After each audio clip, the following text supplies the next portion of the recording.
네, 아침 먹을 시간도 없이 너무 바쁜 여러분들을 위해서 대한민국의 오늘 아침 어떻게 흘러가고 있는지 빠르고 간편하게 알려드리겠습니다.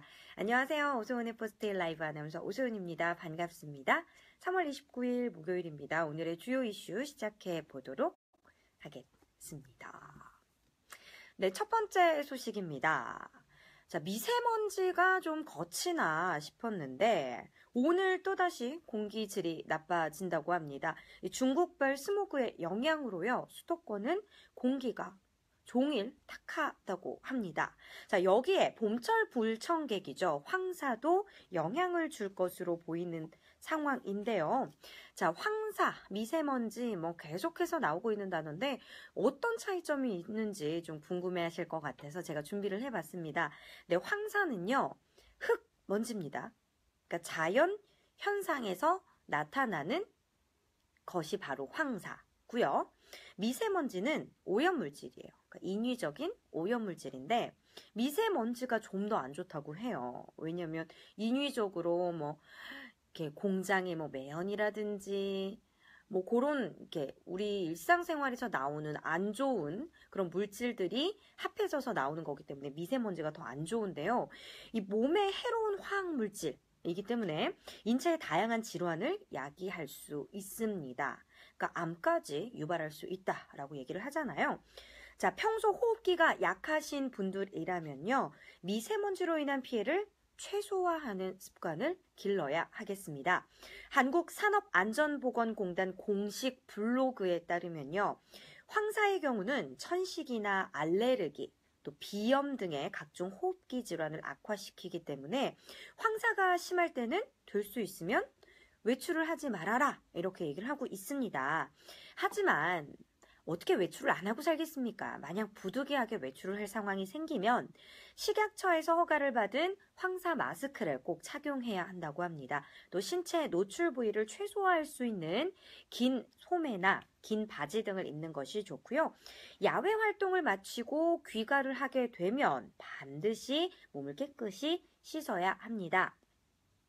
손도 씻어야 되고요. 샤워도 해야 되지만 양치질 빼놓을 수 없겠고요. 또 눈이나 목, 코 안에 점막을 세정하는 것도 주의를 기울여야 한다고 합니다.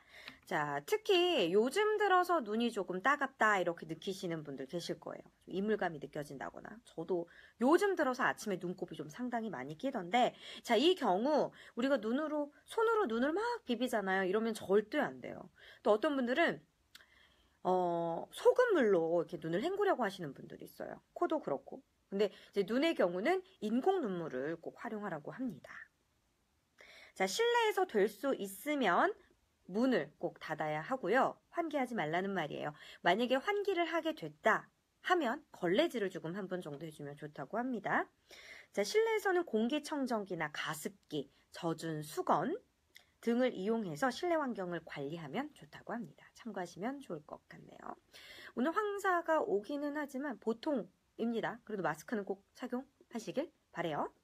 네, 두 번째 이슈입니다.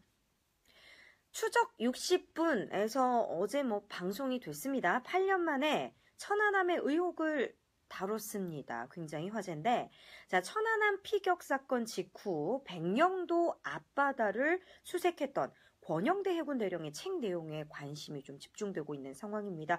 자, 어떤 내용이었냐면요, 천안함 선체가 모두 인양되자 천안함 피격의 증거물을 찾는 수색 작업이 진행됐다. 권 대령은 쌍그리 어선의 김남식 선장과 함께 이 천안함 피격에 사용된 것으로 보이는 어뢰를 발견했다라는 대목을 썼습니다. 어뢰를 발견했다. 자, 당시 권 대령은요, 북한 어뢰를 찾은 것에 대해서 과학적 근거와 엄청난 고민 그리고 강력한 의지가 만들어낸 것이다 라고 밝혔는데요. 자, 그러나 천안함이 북한의 어뢰에 맞아 침몰했다는 걸 그 결론이 그 당시에 굉장히 논란에 휘말렸습니다. 어뢰에 의한 폭파, 이게 과연 원인이냐 이런 논란이 있었는데요. 그때 권 대령 당시에 이런 말을 했었죠. 자, 왜 국민은 대한민국 국민의 생명과 재산을 지키는 군인을 믿지 못하는 것인가? 라는 또 대목을 쓰기도 했는데요. 자, 한편 어제 방영됐던 KBS 추적 60분 천안함 보고서의 진실이라는 프로그램에서 제작진들은 이런 말을 했습니다. 자신들이 천안함 수습 과정에 깊숙이 참여했다는 관계자를 만나서 인터뷰를 했었는데요. 그 관계자가 이 천안함은 절대로 어뢰에 의한 폭파가 아니다라는 주장을 했다라는 방송을 했어요. 자, 그러면서 해당 관계자가 인양 당시에 함체의 선저 부분에서 분명한 스크래치 자국을 목격했다. 자신은 그렇게 주장을 했는데 국방부 합동조사 결과 보고서에는 스크래치 없음, 선저 상태 양호라고 기록이 돼 있다. 라는 또 반론을 제기할 만한 해당 관계자의 인터뷰를 자신들이 따냈다라는 방송을 했습니다. 자, 그러면서 반파된 천안함의 인양 직후 모습이나 이 큰 부상 없이 구조된 이 생존 장병들의 상태 등 수많은 논란에도 침몰 원인을 어뢰 피격이다라고 단정한 천안함 피격 사건 최종 보고서는 과연 믿을 만한 것인가? 믿을 만한 문건인가? 라는 의문을 제기하면서 어제 방송을 마무리 짓던데요. 그렇죠. 이 미스테리 한 사건을 다시 재조명하고 재조사로 착수시켜서 미스테리를 풀어내는 게 또 언론의 역할이다 라는 생각이 들더라고요. 근데 원인이 딱히 뭐다라고 단정 지을 수는 사실 없는 것 같아요. 여러 가지 원인들이 복합적으로 작용했기 때문에 그런 일이 발생했지만 그래도 우리가 미스테리하고 궁금해한 부분들은 조금 풀어줘야 되는 게 언론의 역할이다라는 생각이 들었습니다. 8년 만에 방송이 된 만큼 더 심도 있게 준비했다. 그렇게 저는 보여지더라고요. 네, 세 번째 이슈입니다.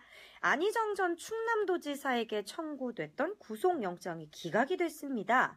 자, 안희정 성폭행 피해자 주장 관련한 갑론을박이 한창인 상황입니다. 네, 자, 도진 씨가 댓글을 남겨주셨네요. 오늘 뉴스 정보 정말 좋네요. 감사합니다. 오늘 키워드 핫토픽이더라고요. 그래서 제가 이렇게 세 가지를 조금 준비해봤습니다. 자, 안희정 전 지사 영장 기각에 이번엔 오히려 안희정 전 지사가 불륜을 저지른 것은 잘못이지만 김지은 씨도 성인이 자신의 의사표현을 충분히 하고 성관계를 거부할 수 있는 적극적 의사표현을 할 수 있는 상황에서 몇 번씩이나 관계를 갖고 나서 위력에 의한 성관계다라고 단정하기 어렵지 않냐라는 이 네티즌들의 주장이 지금 한창입니다.